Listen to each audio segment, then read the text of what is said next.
Plano de leitura.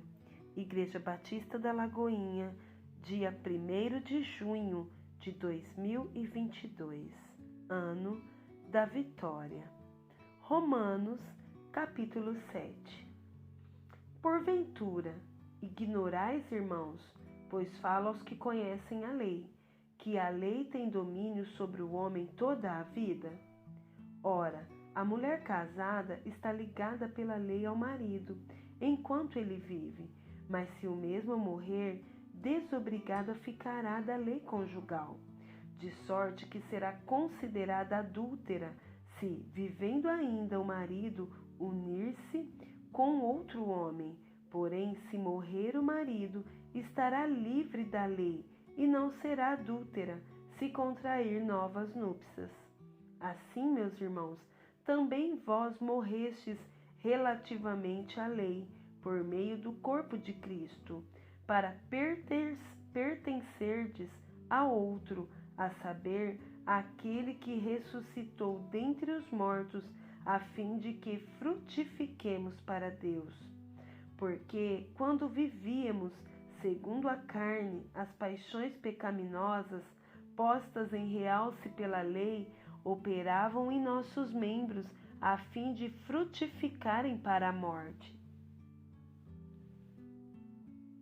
Agora, libertados da lei, estamos mortos para aquilo a que estávamos sujeitos, de modo que servimos em novidade de espírito e não na caducidade da letra. Que diremos, pois? É a lei pecado? De modo nenhum. Mas eu não teria conhecido o pecado, senão por intermédio da lei. Pois não teria eu conhecido a cobiça, se a lei não dissera, não cobiçarás. Mas o pecado, tomando ocasião pelo mandamento, despertou em mim toda sorte de concupiscência, porque sem lei está morto o pecado. Outrora, sem a lei eu vivia, mas, sobrevindo o preceito, reviveu o pecado e eu morri. E o mandamento que me fora para a vida, verifiquei que este mesmo se me tornou para a morte, porque o pecado, prevalecendo-se do mandamento, pelo mesmo mandamento me enganou e me matou. Por conseguinte, a lei é santa, e o mandamento santo e justo e bom. Acaso o bom se tornou em morte? De modo nenhum. Pelo contrário, o pecado, para revelar-se como pecado por meio de uma coisa boa, causou-me a morte, a fim de que, pelo mandamento, se mostrasse sobremaneira maligno. Porque bem sabemos que a lei é espiritual, eu, todavia, sou carnal, vendido à escravidão do pecado. Porque nem mesmo compreendo o meu próprio modo de agir, pois não faço o que prefiro, e sim o que detesto. Ora, se faço o que não quero, consinto com a lei que é boa. Nesse caso, quem faz isto já não sou eu, mas o pecado que habita em mim.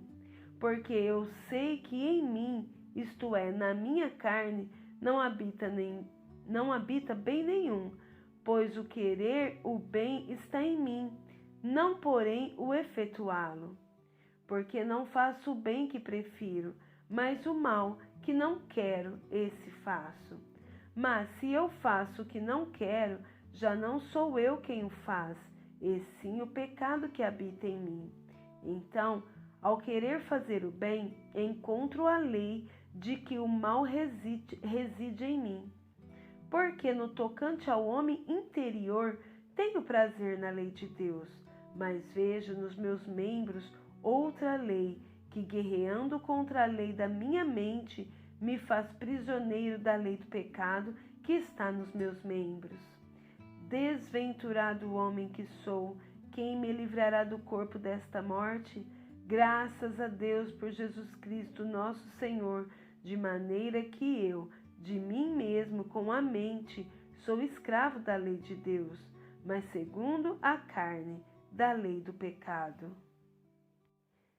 1 Samuel, capítulo 16. Disse o Senhor a Samuel: Até quando terás penas de Saul? Havendo-o eu rejeitado, para que não reine sobre Israel? Enche um chifre de azeite e vem. Enviar-te-ei a Jessé, o belemita, porque dentre os seus filhos me provide um rei. Disse Samuel: Como irei eu? Pois Saul saberá e me matará. Então disse o Senhor: Toma contigo um novilho e dize: Vim para sacrificar ao Senhor. Convidarás Jessé para o sacrifício. Eu te mostrarei o que hás de fazer, e ungir-me-ás a quem eu te designar. Fez, pois, Samuel o que dissera o Senhor e veio a Belém. Saíram-lhe ao encontro os anciãos da cidade, tremendo, e perguntaram: É de paz a tua vinda? Respondeu ele: É de paz, vim sacrificar ao Senhor. Santificai-vos e vinde comigo ao sacrifício.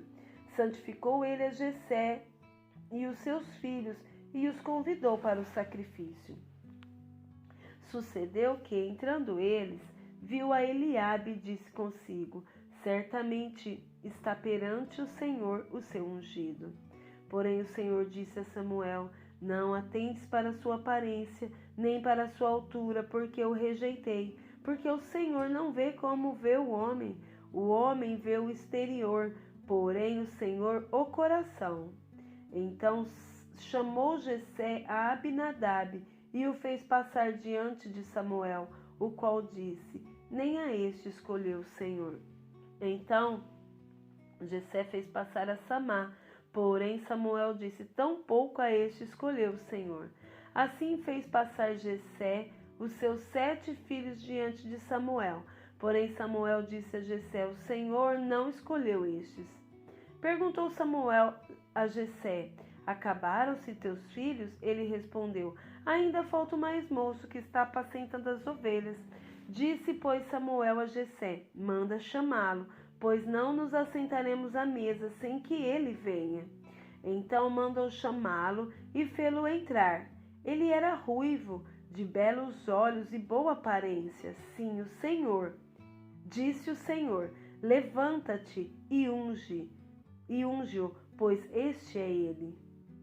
Tomou Samuel o chifre do azeite e o ungiu no meio de seus irmãos. E daquele dia em diante o Espírito do Senhor se apossou de Davi. Então Samuel se levantou e foi para Ramá.